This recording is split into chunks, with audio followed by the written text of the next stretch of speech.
Assalamualaikum warahmatullahi wabarakatuh. Halo Ibu dan teman-teman semua. Perkenalkan, nama saya Latifah Rahmawati Syahbani.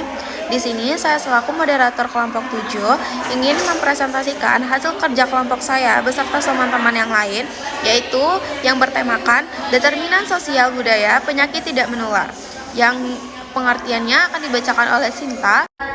Baik, saya akan menjelaskan tentang determinan sosial budaya terhadap penyakit tidak menular. Sebelum ke pengertiannya, kita harus mengetahui dulu apa itu penyakit tidak menular. Penyakit tidak menular adalah penyakit kronis yang tidak menular dari orang ke orang. Dan determinan sosial adalah kondisi-kondisi sosial yang membentuk kualitas hidup dan peluang seseorang untuk sehat atau sakit. Sedangkan determinan budaya adalah norma, kebiasaan, tradisi, dan kepercayaan yang mempengaruhi perilaku dan gaya hidup terkait kesehatan. Nah, dari situ dapat kita simpulkan bahwa determinan sosial budaya penyakit tidak menular adalah gabungan faktor sosial dan budaya yang secara bersama-sama mempengaruhi kondisi kesehatan individu maupun populasi. Ini mencakup kondisi sosial seperti pendidikan, pekerjaan, pendapatan, lingkungan, serta unsur budaya seperti tradisi, norma, dan kebiasaan masyarakat. Faktor sosial budaya menentukan bagaimana seseorang berperilaku, memilih pola hidup, memanfaatkan layanan kesehatan, hingga risiko terkena penyakit tidak menular. Sekian dari saya. Jenis-jenis oleh Ratu. Baik, terima kasih kepada moderator. Di sini saya akan menjelaskan aspek sosial budaya penyakit tidak menular, seperti diabetes, hipertensi, stroke, penyakit jantung, dan kanker sangat dipengaruhi oleh faktor sosial dan budaya. Dalam masyarakat, faktor-faktor ini menentukan bagaimana seseorang berperilaku untuk menentukan atau mengambil keputusan kesehatan dan merespon risiko penyakit. Nah, teman-teman, di sini saya akan menjelaskan aspek budaya. Aspek budaya itu ada 7. Yang pertama, pengaruh tradisi. Pengaruh tradisi ini dapat mempengaruhi gaya hidup yang berdampak pada kesehatan. Yang kedua itu ada sikap fatalistis. Sikap fatalistis ini adalah sikap pasrah dan percaya bahwa penyakit sudah takdir sehingga tidak perlu mencegah. Yang ketiga itu ada pengaruh nilai. Nilai-nilai budaya seperti lebih penting pekerjaan keras daripada istirahat dapat membuat masyarakat mengabaikan kesehatannya. Yang keempat itu ada sikap etnosentris. Etnosentris ini adalah menganggap budaya sendiri paling benar dalam konteks kesehatan, menolak cara pengobatan modern karena berbeda dengan budaya lokal, lebih percaya dukun atau pengobatan tradisional meskipun tidak sesuai kondisi medis. Terus yang kelima itu ada pengaruh perasaan bangga pada status. Sebagian masyarakat merasa bangga dengan gaya hidup yang menunjukkan status sosial. Yang keenam itu ada pengaruh normal. Norma sosial menentukan apa yang dianggap wajar atau boleh dalam masyarakat. Terus yang ketujuh itu ada pengaruh konsepsi dari inovasi terhadap perilaku kesehatan. Inovasi modern dapat berdampak positif maupun negatif. Saya juga akan menjelaskan aspek sosial. Aspek sosial ini ada 4. Yang pertama, umur. Umur semakin bertambah usia, risiko PTM meningkat, fungsi tubuh lebih menurun, metabolisme melambat, risiko hipertensi, diabetes, dan penyakit jantung itu meningkat. Terus yang kedua itu ada jenis kelamin. Perbedaan gender mempengaruhi risiko dan perilaku kesehatan. Contohnya itu laki-laki cenderung lebih sering merokok dan mengalami PTM lebih awal. Dan perempuan lebih rentan osteoporotisnya dan karakter tertentu. Yang ketiga itu ada pekerjaan. Jenis pekerjaan memengaruhi pola hidup. Contohnya itu pekerja kantoran, sering duduk, risiko obesitas dan diabetes. Pekerja pabrik itu kayak stres, paparan bahan kimia, penyakit pernafasan atau hipertensi. Terus yang keempat itu ada sosial ekonomi. Sosial ekonomi ini sangat berpengaruh pada kesehatan. Pendapatan rendah itu misalnya akses sehat terbatas, konsumsi makanan murah tapi tidak sehat. Terus pendapatan tingginya itu lebih beresiko konsumsi berlebihan. Baik, sekian dari saya kembalikan kepada moderator. Contoh kasus oleh saya sendiri. Baiklah, saya akan melanjutkan materi selanjutnya yaitu tentang contoh kasus. Yaitu contoh kasusnya penolakan vaksin di beberapa daerah Papua dan NTB menjadi salah satu contoh kasus sosial budaya yang berdampak besar pada kesehatan masyarakat. Banyak warga menolak vaksin MR karena adanya keyakinan bahwa vaksin tersebut membawa roh jahat terbuat dari bahan yang tidak halal atau dapat menyebabkan kemandulan. Dampaknya sangat nyata, yaitu cakupan imunisasi menurun drastis, beberapa wilayah mengalami kejadian luar biasa pada campak, dan angka kesakitan serta kematian anak meningkat. Penolakan ini juga menyebabkan petugas kesehatan kesulitan memberikan pelayanan karena dianggap mengganggu adat atau tidak menghormati kepercayaan setempat. Nah, jadi dampak dan pengaruhnya itu memang sangat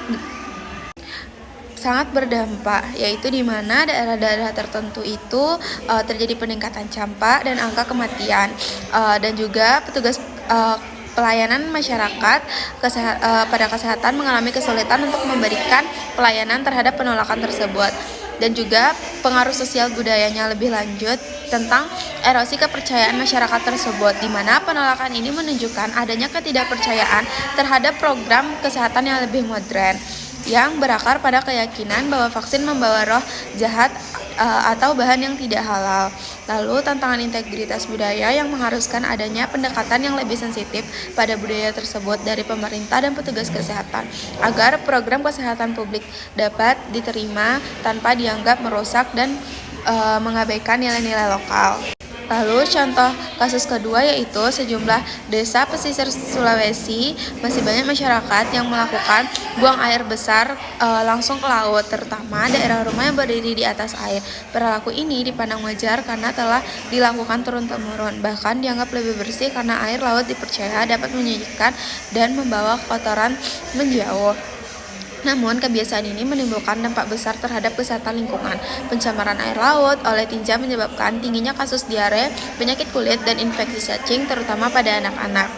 Nah, jadi peningkatan kasus penyakit ini menyebabkan tingginya kasus berbasis air seperti diare, penyakit kulit, terutama pada anak-anak, dan permasalahan sanitasi higienis perilaku ini dipandang wajar, bahkan dianggap lebih bersih oleh sebagian masyarakat karena air pasang atau surutnya air laut tersebut dipercaya dapat menyingkirkan dan membawa kotoran tersebut menjauh, dan juga dampaknya hambatan pembangunan infrastruktur, di mana keyakinan dan kebiasaan yang sudah turun-temurun ini menjadi hambatan besar dalam upaya pemerintah atau lembaga sosial untuk membangun fasilitas sanitasi yang layak seperti jamban dan mengubah perilaku masyarakat. Nah, jadi pada kedua kasus ini menunjukkan bahwa keyakinan dan kebiasaan sosial budaya dapat memiliki dampak nyata dan serius terhadap kesehatan publik dan lingkungan. Jadi dari versi dua kasus ini kita dapat mengambil kesimpulan, yaitu bahwa keberhasilan mengatasi masalah kesehatan publik di daerah tertentu sangat bergantung pada kemampuan pemerintah untuk menjembatani kesenjangan antara sains dan program kesehatan dan kearifan atau kepercayaan lokal masyarakat tersebut. Dan intervensi yang efektif harus selalu didahului dengan dialog, sosialisasi, dan pendekatan terhadap budaya setempat. Dan solusi untuk mengatasi kasus ini tidak hanya bersifat teknis seperti menyediakan vaksin atau jamban, tetapi harus melibatkan pendekatan sosial yang sangat sensitif demi menghormati nilai-nilai agama dan juga budaya yang ada di lingkungan masyarakat tersebut. Sekian materi dari saya, terima kasih. Cara pencegahan oleh Miftah. Baik teman-teman, selanjutnya aku bakal membahas tentang kebijakan dan strategi mencegah determinan sosial atau penyakit tidak menular. Yang pertama, dengan meningkatkan advokasi kebijakan yang berpihak terhadap program kesehatan dan sosialisasi pengendalian penyakit tidak menular, dengan mendorong penguatan komitmen dari pengambilan keputusan untuk mendukung program pengendalian penyakit tidak menular, terutama dalam alokasi sumber daya daerah. Yang kedua yaitu memberikan informasi dan pemahaman potensial produktivitas serta potensial ekonomi yang hilang akibat pengendalian penyakit tidak menular kepada para pengambil kebijakan lintas sektor. Selanjutnya yaitu menumbuhkan kesadaran bahwa masalah kesehatan adalah tanggung jawab bersama. Selanjutnya mendorong advokasi lintas sektor untuk mewujudkan pembangunan berwawasan kesehatan. Yang kedua yaitu melaksanakan upaya promotif, preventif, kuratif, rehabilitatif, dan paliatif secara komprehensif dengan menyebarluaskan secara masif sosialisasi pencegahan dan pengendalian faktor risiko penyakit tidak menular kepada seluruh masyarakat. Yang kedua, selanjutnya yaitu mengendalikan kemandirian masyarakat melalui penerapan budaya perilaku cerdik. Selanjutnya yaitu melakukan deteksi dini dan tindak lanjut dini faktor risiko penyakit tidak menular baik di Posbindu maupun di fasilitas pelayanan kesehatan. Selanjutnya yaitu melakukan penguatan tata laksana kasus sesuai standar. Selanjutnya meningkatkan program peningkatan kualitas hidup sesuai dengan ketentuan. Yang ketiga yaitu meningkatkan kapasitas sumber daya manusia dengan meningkatkan kapasitas SDM sesuai jaring fasilitas pelayanan kesehatan dan kompetensi didukung dengan penganggaran pusat maupun secara mandiri oleh daerah. Selanjutnya yaitu mendorong ketersediaan SDM secara kualitas maupun kuantitas. Selanjutnya mendorong pemanfaatan SDM yang ada di masyarakat baik di lingkup awam, akademisi, pegawai, pemerintah dan swasta maupun organisasi profesi. Yang keempat yaitu mengembangkan dan memperkuat sistem surveillance dengan melakukan pencatatan dan pelaporan sesuai ketentuan, mengoptimalkan dan mengintegrasikan sistem informasi yang dibangun oleh pusat maupun yang diupayakan oleh daerah. Selanjutnya yaitu melakukan evaluasi dan menindaklanjuti hasil pendataan secara berkala dan dijadikan bahan pengambilan keputusan secara berjenjang untuk perbaikan program. Selanjutnya yaitu mendorong dilakukannya penelitian penyakit tidak menular yang diperlukan.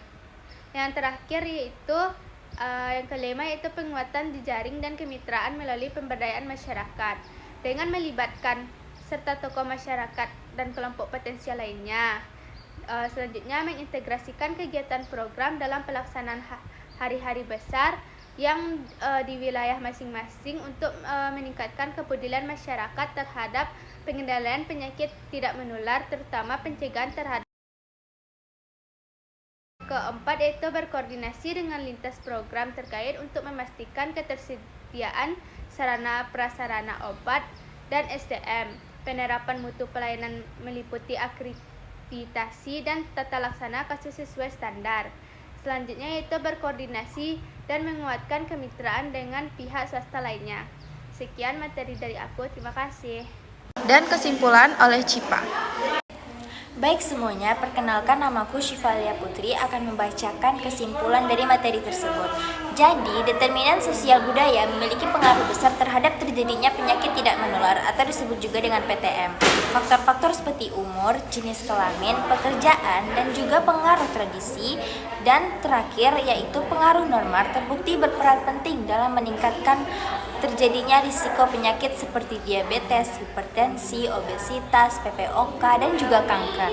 Secara keseluruhan, PTM bukan hanya disebabkan oleh faktor biologis saja, tetapi juga dipengaruhi oleh kondisi hidup kita sehari-hari kayak kebiasaan sosial dan nilai budaya di masyarakat. Oleh karena itu, pencegahan PTM harus dilakukan melalui pendekatan yang menyentuh aspek sosial dan juga ekonomi dan juga budaya dan juga lingkungan serta edukasi kesehatan yang berkelanjutan. Oke, sekian dari saya, terima kasih. Sekian hasil presentasi dari kelompok saya. Mohon maaf apabila ada kesalahan Ibu. Assalamualaikum warahmatullahi wabarakatuh.